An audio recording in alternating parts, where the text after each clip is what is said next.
Jadi rakyat jelata mengintai rakyat jelita, ya jelita karena untuk dibocorkan pada publik. Jadi unik sekali nih Indonesia hari ini, dan kita sebut the power of the netizen itu akhirnya muncul dalam bentuk akun-akun tadi. Jadi kita nggak punya oposisi, tetapi ada para pembocor, lebih berbahaya tuh.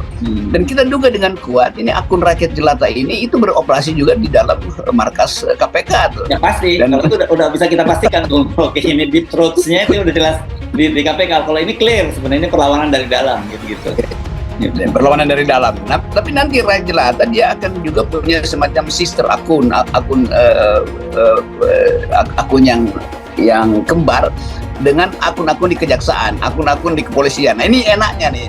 Jadi rakyat jelata ini ada semacam jaringan akal sehat yang berupaya untuk memberi tahu pada publik, kami tahu informasi, kami bisa bocorkan setiap saat, dan nggak ada orang yang bisa larang itu muncul di Twitter atau di Instagram segala macam, itu Facebook. Ini keadaan kita. Nah, itu yang bikin panik semua pejabat yang ada di posisi-posisi strategis sekarang. Beberapa menteri pasti udah mulai jangan-jangan juga rakyat jelata udah beternak di kementerian gue tuh sampai tingkat dirjen. Nah, kita justru mensyukuri munculnya fenomena akun semacam ini sebagai whistleblower. Ya. Jadi atau dalam kasus Amerika Watergate disebut sebagai deep throat itu, pembisik yang suaranya dari kerongkongan. Pembicaraan Pak Mahfud dengan mantan Wamen itu terkait dengan curhat dari ketua KPK. Jadi di sana dikatakan bahwa KPK itu mendapat hambatan. Hambatan itu mungkin tekanan psikologis berkaitan dengan ketika apakah itu memanggil Anies dan semacam, atau ada tekanan dari. Nah, tetapi kalau sesungguhnya kalau kita lihat adalah bahwa sebetulnya nggak ada hambatan bagi KPK. Kenapa? Anies itu sudah pernah dipanggil oleh KPK.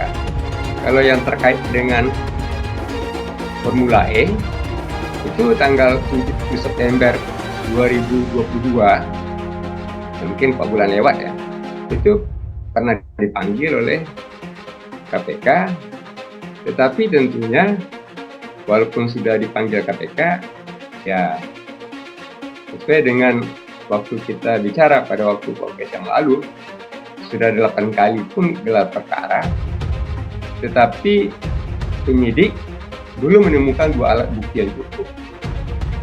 Jadi kalau dikatakan bahwa kata Pak Firly, padahal ini kami adalah sebagai menindaklanjuti daripada hasil pemeriksaan BPK. Barangkali apakah Pak Firly-nya yang salah menyampaikan kepada Pak Mahfud, atau Pak Mahfudnya yang mungkin menangkapnya yang barangkali yang kurang sesuai dengan apa yang disampaikan oleh Pak ini. Intinya adalah yang terucap dari ucapan ataupun dari mulut Pak Mahfud adalah ini adalah berkaitan dengan hasil pemeriksaan Badan Pemeriksa Keuangan.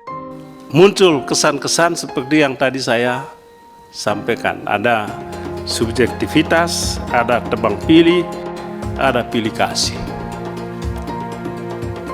Macam-macam ini isu, apalagi ini musim politik. Ya kalau pemilunya ditunda ya bagus. Muncul ini kan. Artinya bagusnya isu ini nggak muncul kan gitu. Ya kan? Bukan saya setuju, itulah kesimpulannya Pak Johan Budi ini ujung-ujungnya aja diambil. Maksud saya tadi, kalau pemilu ditunda, ini persoalan yang begini, ini yang politik tadi, misalnya soal Anies Formula E, kan akibat ini. Jadi tersangka atau tidak, ini kan akibat pemilu yang dalam waktu dekat ini. Coba pemilu 2027, mungkin nggak ada isu ini. Jadi ini yang bikin kita jadinya nggak jelas lagi. Tapi saya setuju dengan Bapak Presiden Jokowi Kita hormati proses hukum, apapun itu silakan. Tapi jangan lupa pertanggungjawaban. Rocky yakin Jokowi yang pegang kendali Firly dalam kasus Formula E, nggak mungkin Pak Luhut. Dikutip dari News Jakarta, pengamat politik Rocky Gerung meyakini Presiden Joko Widodo mengendalikan Ketua KPK Firly Bahuri dalam kasus Formula E. Sebelumnya, Firly sempat dilaporkan oleh sejumlah mantan komisioner KPK terkait dugaan pelanggaran kode etik dan perbuatan dengan dugaan potensi pidana yang dilakukan oleh Firly. Mantan Wakil Ketua KPK Saud Sitomorang mengatakan pihaknya melaporkan Firly atas dugaan kebocoran dokumen penyelidikan kasus korupsi tunjangan kinerja atau TUKIN di Kementerian ESDM. Selain Saud Sitomorang, sejumlah ex-komisioner lain seperti Abraham Samad, Bambang Wijoyanto, Abdullah Heha Mahwa juga hadir di KPK.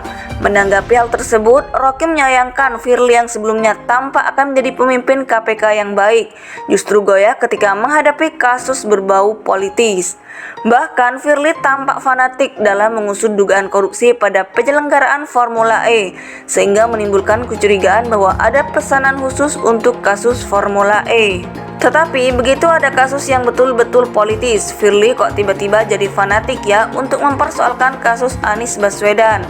Tapi kita mulai melihat pasti ada pesanan khusus untuk kasus ini, ujar Rocky dikutip dari kanal YouTube pribadinya pada Kamis 13 April. Rocky kemudian menganalogikan Firly sebagai orang yang kakinya diikat sehingga gerakannya bergantung pada arah ikatan tali itu.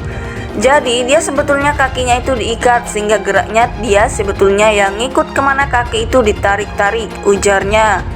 Ahli ilmu filsafat ini kemudian menelusuri siapa yang memegang tali kendali itu. Namun Presiden Jokowi lah yang berpotensi besar menjadi pemegang tali kendali itu. Nah, kita mau cari tahu ini yang pegang tali itu siapa?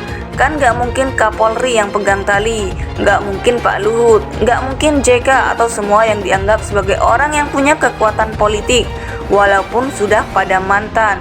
Pasti itu ada Pak Jokowi, jelas Rocky.